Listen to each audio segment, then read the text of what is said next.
Hi hello నమస్తే నేను మీ anchor పప్పు ఈ రోజు మనతోని consultant neuro psychiatrist and sexologist doctor Sunil Reddy గారు మనతోని ఉన్నారు. అండ్ సెక్చువల్ సమస్యలు ఏవైతే ఉన్నాయో సార్ని అడిగి తెలుసుకోవడానికి ప్రయత్నిద్దాం. నమస్తే సార్. నమస్కారం అండి. ఎలా ఉన్నారు sir? I'm good, thank you. Okay. కొంతమంది షుగర్ రాగానే అంగస్తంభన అండ్ సెక్స్ కి పనికిరాదు, కొంచెం టైమింగ్ అనేది తగ్గిపోతుంది, అంగస్తంభించదని అంటుంటారు. షుగర్ పేషెంట్స్ కి నిజంగా అలా జరుగుతుందా సార్? కరెక్ట్ క్వశ్చన్ అడిగారండి. యాక్చువల్లీ మీకు ఈ నాలెడ్జ్ ఉంటుందని కూడా నేను అనుకుంటున్నాను. గ్రేట్.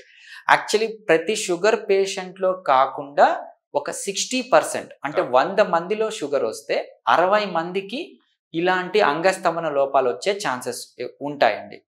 సో కానీ ఈ 60 మందిలో కూడా షుగర్ వల్లే వీళ్ళకి అంగస్తంభన వచ్చింది అని చెప్పడానికి లేదు. ఎందుకంటే షుగర్ ఇంక్రీజ్ అయినప్పుడు వాళ్ళకి ఆటోమేటిక్గా మెడికేషన్స్ వాడడం జరుగుతుంది. కొన్ని మెడికేషన్స్, అన్ని మెడికేషన్స్ అని కాకపోవచ్చు, కొన్ని మెడికేషన్స్ ఈ అంగస్తంభన లోపాలకి ఇబ్బంది పెడతాయి. సో ఆటోమేటిక్గా మనం కొద్దిగా టాబ్లెట్ మార్చినప్పుడు కానీ, ట్రాన్సియంట్ అనమాట, మెడికేషన్స్తో వచ్చే సమస్యలన్నీ ట్రాన్సియంట్. సో ఈ కొద్ది మెడికేషన్స్ మార్చడం వల్ల కూడా కొద్దిసార్లు అలాగే ఉండిపోతుంది, అంగస్తంభన లోపాలు అలాగే ఉండిపోతాయి. వాళ్ళకి షాక్ వేవ్ థెరపీ ఇవ్వడం వల్ల ఎటువంటి సైడ్ ఎఫెక్ట్స్ లేకుండా ఈవెన్ షుగర్ పేషెంట్లో కూడా మనము సెక్షువల్ ఇంప్రూవ్మెంట్ని చేయొచ్చు.